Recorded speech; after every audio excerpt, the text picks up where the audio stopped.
The Gloria Scott. One winter night, my friend Sherlock Holmes said, "I have some papers here, Watson. I think you should look at them. They are about a very strange case called the Gloria Scott. There's a message that shocked a judge named Trevor." Holmes took a small old cylinder from a drawer. He opened the tape and gave me a short note on grey paper. The note said, "The number of game animals for London is going up. We believe headkeeper Hudson now has orders to get flypaper and protect your hen pheasants." I looked up from the strange message and saw Holmes laughing at my face. "You look confused," he said. "I do not see why this message would cause horror. It seems strange but not scary.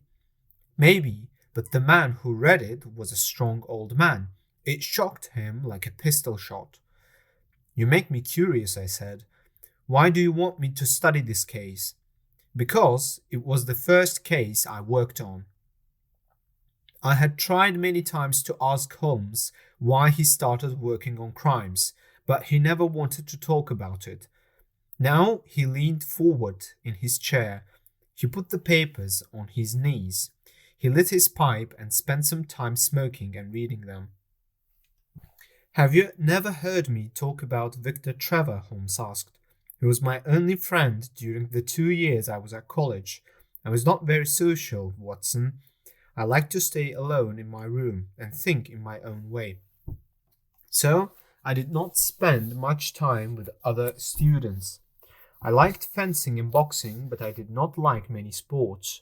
Also, my studies were very different from the others, so I had no chance to meet many people. Trevor was the only person I knew. We met because his dog, a bull terrier, bit my ankle one morning when I was going to a chapel. It was a strange way to become friends, but it worked. I was injured for 10 days. Trevor came to see me to ask how I was. At first, he stayed only a short time, but later he stayed longer. By the end of the school term, we were close friends. He was strong and full of energy. He was very different from me, but we liked some of the same things. We became friends because we both had no other friends. In the end, he invited me to visit his father's house in Donnithorpe, Norfolk. I stayed there for a month during the long vacation. Old Trevor was a rich and important man. He was a justice of the peace and owned land. Donnithorpe is a small village north of Landmere in the Broads country. The house was old, made of bricks with oak beams. There was a nice road with lime trees leading to the house. The area had good wild duck hunting and very good fishing. There was a small but good library from the old owner. The cook was good too, so anyone would enjoy staying there. Trevor Sr. was a widower. My friend was his only son. I heard that they had a daughter, but she died of diphtheria when she visited Birmingham. The father was very interesting to me. He did not know much about books, but he was very strong in body and mind. He had travelled a lot and seen much of the world. He remembered everything he learned. He was a short, strong man with grey hair and a brown face. His blue eyes looked sharp and angry sometimes, but he was known for being kind and generous in the country. People said he was fair and gentle as a judge. One evening, not long after I arrived, we were sitting with a glass of port after dinner.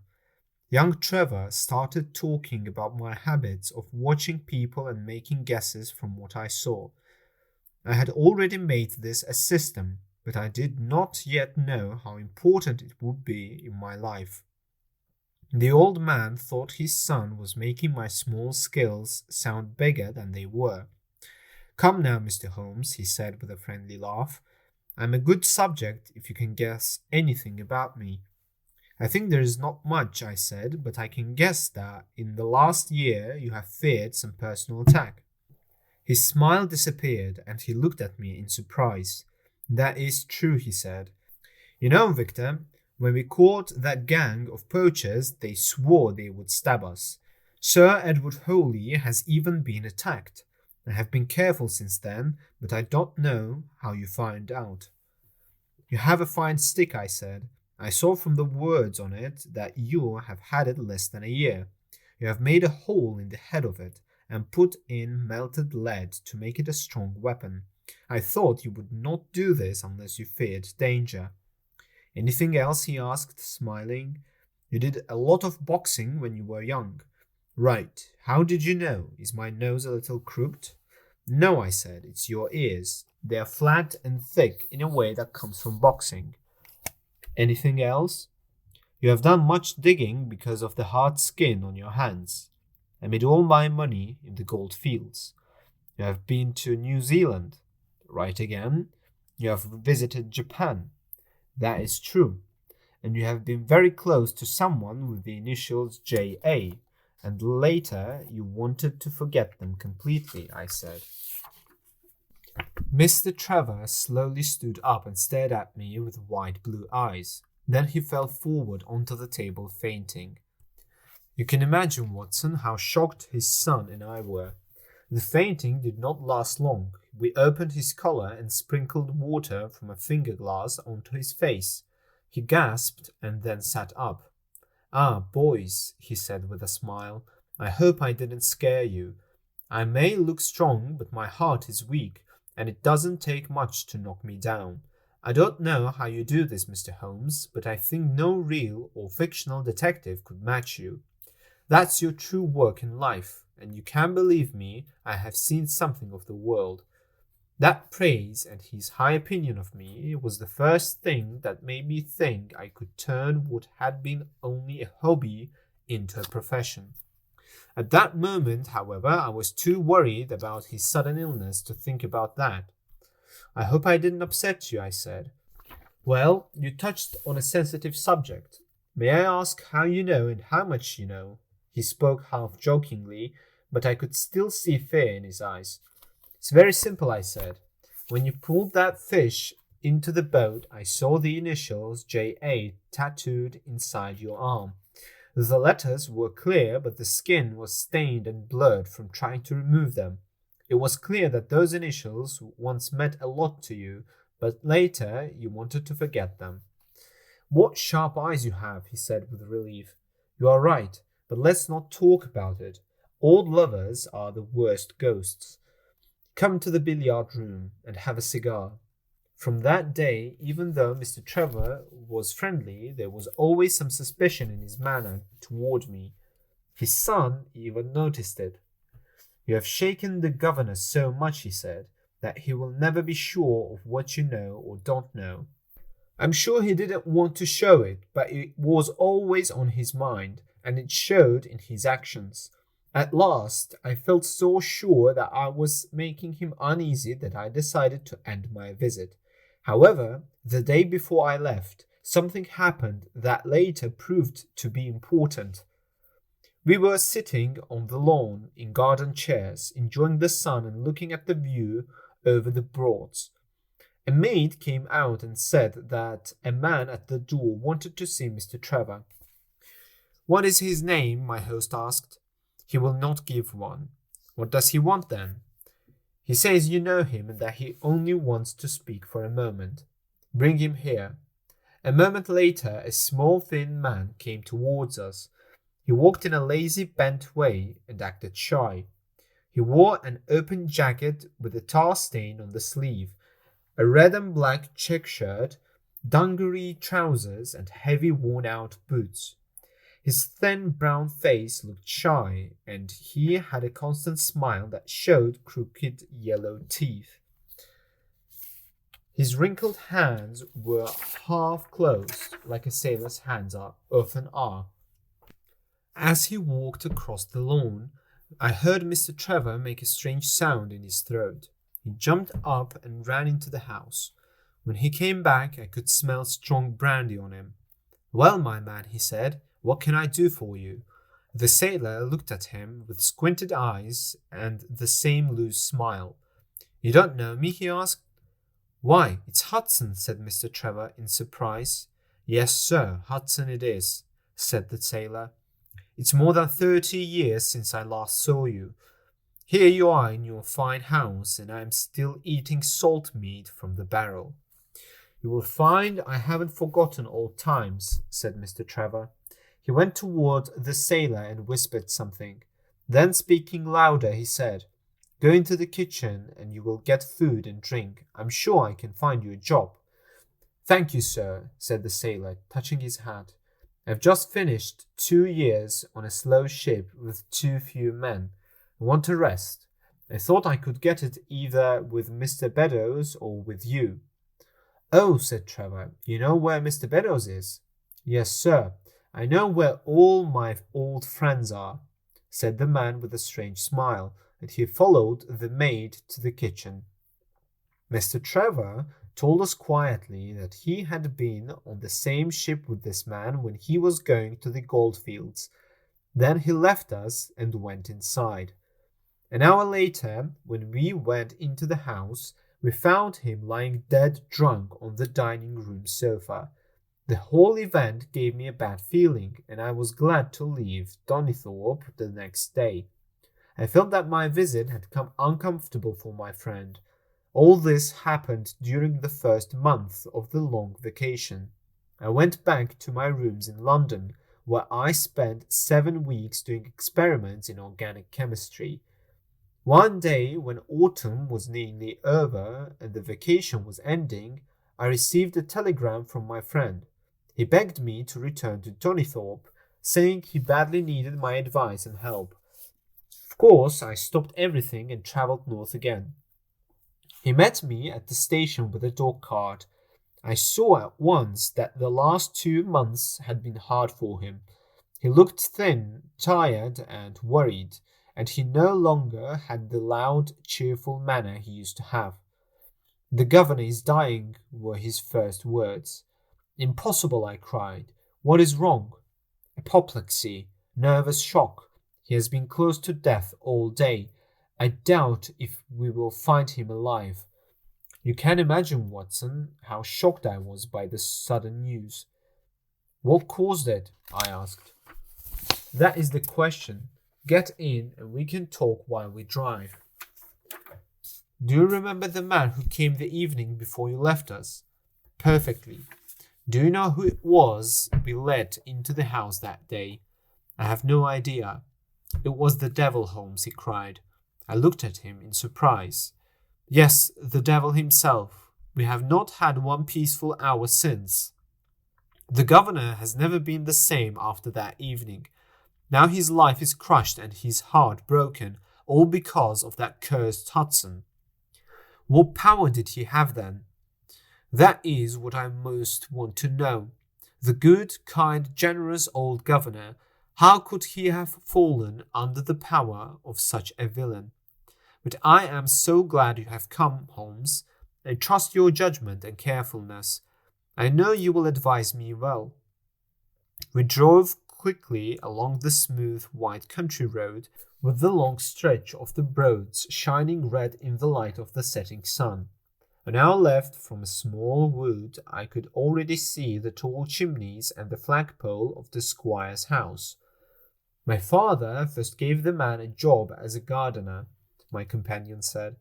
When that was not enough for him, he became the butler. He seemed to have complete control of the house, doing whatever he wanted. The maids complained about his drinking and his bad language. My father raised their wages to make up for the trouble.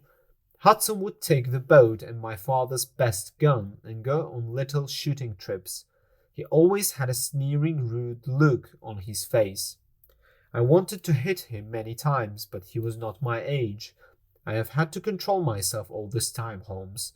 Now I wonder if it would have been better if I had acted sooner. Things only got worse. Hudson became more and more bold until one day, in my presence, he spoke rudely to my father. I grabbed him by the shoulders and pushed him out of the room. He left with a pale, angry face and eyes that threatened more than his words. I don't know what happened between him and my father after that, but the next day my father asked me to apologize to Hudson. I refused, as you can imagine, and asked how he could allow such a man to behave like that. My boy, he said, you don't know my situation, but you will know, Victor, whatever happens. You wouldn't think badly of your poor old father, would you? He was very upset and stayed in his study all day. I could see through the window that he was writing. That evening, Hudson gave us what I thought was good news. He came into the dining room after dinner and he said he was leaving. His voice was thick from drink. I've had enough of Norfolk, he said. I'll go down to Mr. Beddoes in Hampshire. I'm sure he'll be as happy to see me as you were. You're not leaving with bad feelings, I hope, Hudson, said my father, speaking so gently that it made me angry. I've not had my apology, Hudson said, looking at me. Victor, admit that you have treated this good fellow a little roughly, my father said. On the contrary, we have both been very patient with him, I answered. Oh, you think so, do you? He said angrily. We'll see about that. He walked out, and half an hour later he left the house, leaving my father very nervous. For nights I heard him walking in his room, and just when he began to feel safe again, the disaster came. And how? I asked eagerly. In a very strange way. Yesterday evening a letter came for my father with Fordingbridge postmark. He read it, put both hands on his head, and began running around the room in small circles like a man who had lost his mind. When I finally pulled him down onto the sofa, one side of his mouth and eyelids were twisted and I saw he had suffered a stroke. Dr. Fordham came at once. We put him to bed, but the paralysis spread. He never showed any signs of waking up, and I don't think we will find him alive. You shock me, Trevor, I cried. What could have been in that letter to cause such a terrible result? Nothing. That's the strange part. The message was silly and unimportant. Oh, my God, it is as I feared. As he spoke, we turned into the avenue and saw in the fading light that all the blinds in the house were pulled down. As we rushed to the door, my friend's face twisted with grief. A man in black came out. When did it happen, Doctor? Trevor asked. Almost immediately after you left. Did he wake up? For a moment, just before the end. Any message for me? Only that the papers were in the back drawer of the Japanese cabinet. My friend went upstairs with the doctor to the room of death, while I stayed in the study. I kept thinking about the whole matter, feeling as sad as I had ever felt in my life. What was the past of this Trevor, boxer, traveller, and gold digger, and how had he fallen under the power of this sharp-faced sailor? Why had he fainted when I mentioned the half-erased initials on his arm, and why had he died of shock after getting a letter from Fordingbridge? Then I remembered that Fordingbridge was in Hampshire, and that Mr. Beddoes, the man the sailor had gone to visit, and perhaps blackmail, was also said to live in Hampshire. The letter could have been from Hudson the sailor, saying he had told the guilty secret, or from Beddoes, warning an old partner that the betrayal was coming. So far this made sense. But how could such a letter be called silly and strange as the son had said? He must have misunderstood it. If so, the letter must have been written in a secret code, where the words had one hidden meaning while seeming to mean something else. I had to see the letter. If it had a secret meaning, I was sure I could find it. For an hour, I sat thinking about it in the dark until a crying maid brought in a lamp. Right behind her came my friend Trevor, pale but calm, holding the very papers now on my knee. He sat opposite me, pulled the lamp toward the table, and handed me a short note written on a single sheet of grey paper. It read, The supply of game for London is going steadily up. Headkeeper Hudson, we believe, has been now told to receive all orders for flypaper and for preservation of your hen pheasant's life. I'm sure my face looked as confused as yours did when I first read it. Then I read it again carefully. As I had suspected, there must be a hidden meaning in the strange message. Perhaps phrases like flypaper and hen pheasant had a secret agreed meaning that could not be guessed without knowing it beforehand. Yet I did not want to believe this was the case. The word Hudson showed that the message was about what I had guessed, and that it came from Beddoes, not the sailor. I tried reading it backwards, but live pheasant's hen meant nothing. I tried taking alternate words, but the off for or supply game London gave no sense. Then suddenly the answer came to me. Every third word, starting with the first, gave a message that could well have driven old Trevor to despair. The warning was short and clear as I read it to my friend. The game is up.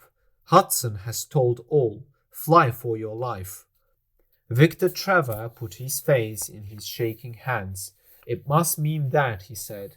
This is worse than death, because it means shame too. But what do these headkeepers and hen pheasants mean?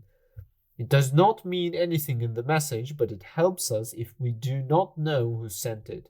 You see, the sender started by writing "the game is," and then had to put two words between each.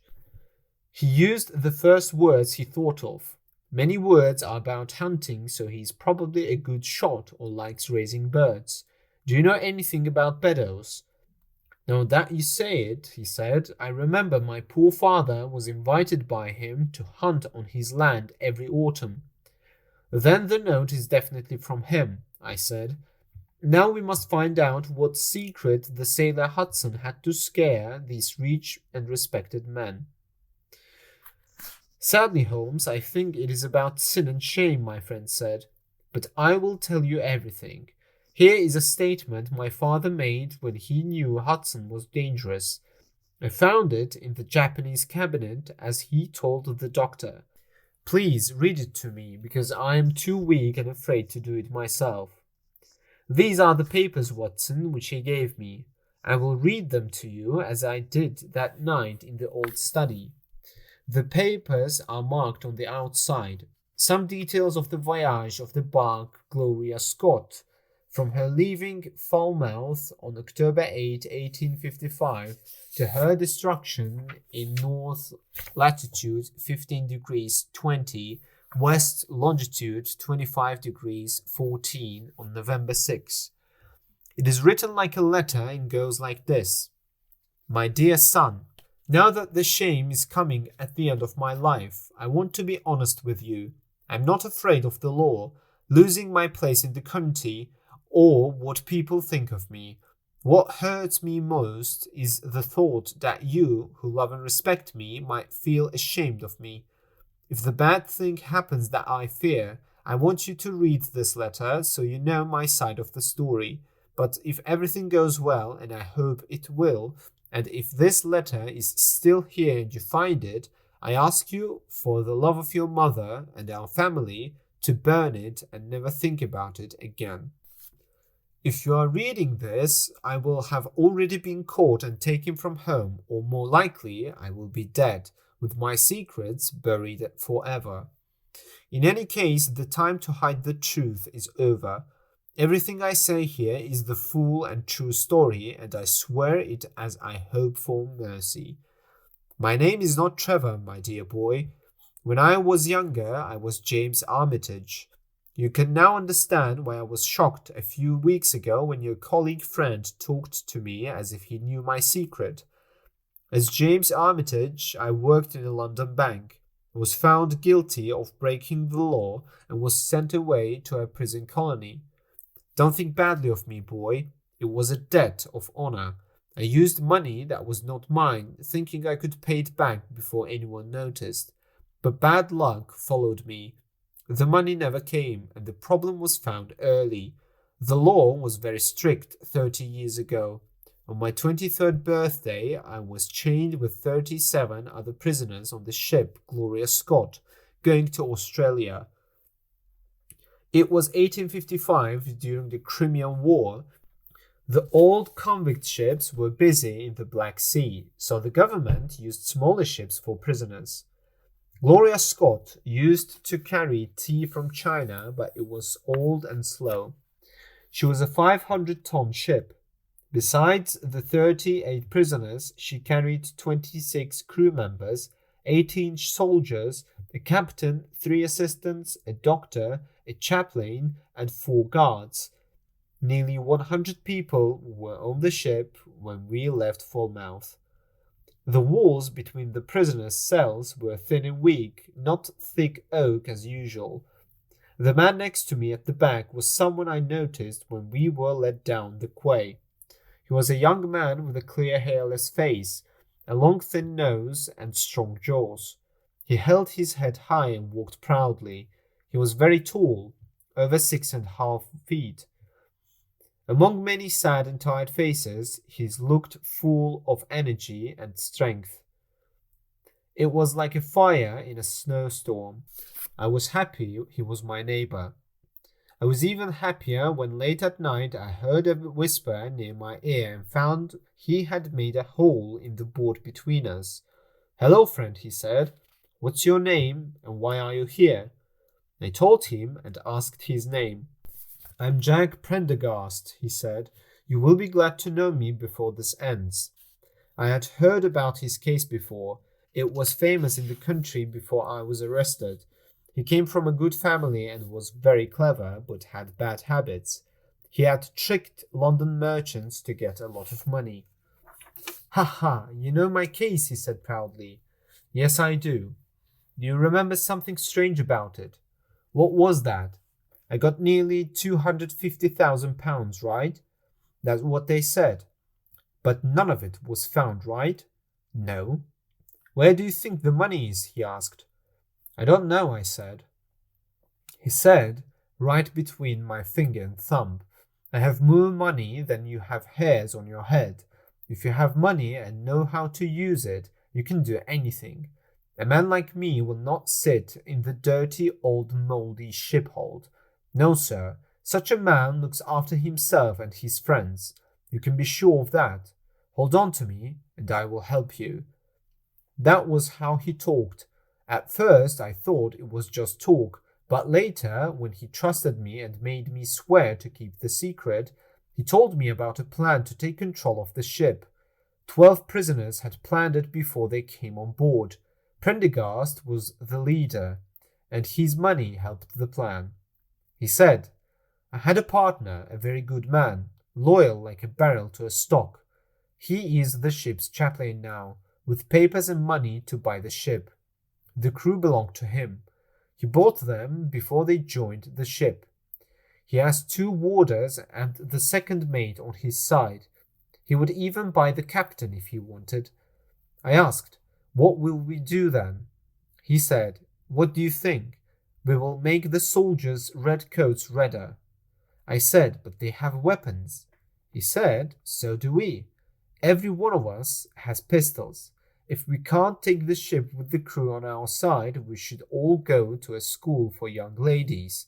Talk to your mate on the left tonight and see if he can be trusted." I did, and found my other neighbor was a young man like me, charged with forgery. His name was Evans, but he changed it later and is now a rich man in southern England. He wanted to join the plan to save us. Soon, only 2 prisoners did not know the secret. One was not very smart and we didn't trust him. The other was sick and could not help us. From the start, nothing really stopped us from taking the ship. The crew were rough men chosen specially for this job.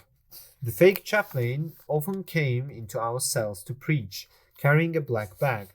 It was supposed to be full of religious papers, but by the 3rd day, each of us had hidden at the foot of our beds a file, 2 pistols, a pound of powder, and 20 bullets.